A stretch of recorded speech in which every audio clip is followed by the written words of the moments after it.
So good morning, Liam. Um, Morning, as Martina. as you kindly agreed, Cork Mental Health are doing just a series of Zoom interviews with various professionals working in the healthcare services. As you know, for many years you've come along to our youth mental health seminar and talked about the youth health services. So just for those people who may be watching this who don't know you and don't know who YHS are, maybe if you just start by explaining who you are and what YHS does. No problem. Morning, everyone. So my name is Liam Doocey. I'm the Youth Development Officer with Youth Health Service. Youth Health Service is a HSE service. It's been in existence since 2004. We're currently located in Penrose House on Penrose Quay, which is at the back of the railway station facing the river. The service, when it was set up first days, was young people had a big part in how the service was set up. So the age range we work with is once somebody starts secondary school up until their 24th birthday. So usually the youngest person we deal with would be maybe 12, 13 years of age up until somebody's 24th birthday.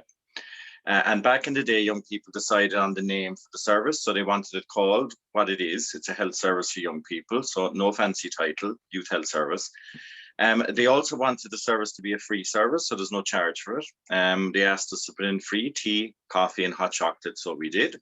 The hot chocolate is savage, apparently, so they keep telling me I don't drink it myself. They also wanted the service to be friendly, relaxed, informal, chilled out. All the staff there are called by their first names. We don't wear a uniform. Also, very important for a young person service, it had to be a service that was non-judgmental. So I always say that anyone coming in the door, the most important thing about you is your name and that you're treated with the dignity and respect that is your right. The last thing young people want for the service, and this is important, young people are aware of this, they wanted a service that's confidential. Now, obviously, when you say to most people, what does that mean? Or they'll kind of say, look, it needs to be totally private. The service is confidential and highly confidential, but we cannot always guarantee total confidentiality. So particularly for younger people coming in, if we're concerned about somebody's welfare in some way, shape or form, or somebody was suicidal or was self-harming, or somebody was maybe sexually active under the age of consent, which is 17 years of age, or we had a worry or a concern for young person's welfare, we may need to talk to somebody else. But that's explained to people when they contact the service first. We go through the limitations to confidentiality. So it is a confidential service, but we cannot always promise to keep something confidential. Mm-hmm. So what does Youth Health Service actually do? So we have services under the umbrella of Youth Health Service. So two of them are clinical services. So twice a week we have an STI clinic, sexually transmitted infection clinic, where a medical team come over from the South Infirmary and run clinics inside in YHS. So a young person can get a full STI screen done, and they get the results as well, and treatments are available within the service. We also then twice a week have a contraceptive clinic, provides full range of contraceptive services, consultations with the medical team. Contraception is available. The emergency contraceptive pill, or what a lot of young people call the morning after pill, is also available. Post-abortion medical checkups and free pregnancy tests as well. Youth Health Service also provides counselling support in the form of unplanned pregnancy counselling, general counselling, and drug and alcohol counselling. Now, at the moment, there's a bit of a gap in relation to the general counselling, but in a second, I'll talk about how the service is currently operating. The last part of the service is myself. So I'm the Youth Development Officer with YHS, and my background is in youth work. So I've been in youth work for the best part of 27, 28 years at this stage. I've been with YHS since the very, very beginning. The bulk of my work is done with the younger people who might contact the service, and we totally understand and appreciate that for young people accessing YHS, it can be a big deal. So very often I'm the first person that young people will talk to. And my main role in that regard is just helping somebody feel at ease and answering any questions that they might have or dealing with any concerns they might have.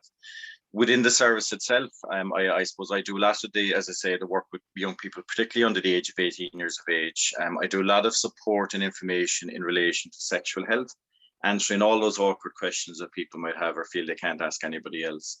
But also giving young people space where they can kind of figure out what supports they think they need. Outside of COVID, I do go to schools and give talks and stuff like that about the service, but that's obviously not happening at the moment. And I also provide some level of support to parents and guardians as well.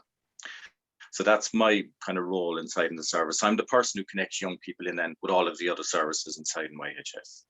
Okay, so obviously, as you mentioned already with COVID, I assume that young people can't just walk in as they would have done before. So if there is a young person watching this and feels that YHS is a service they want to connect to, how would they go about doing that now in this current climate? Yep.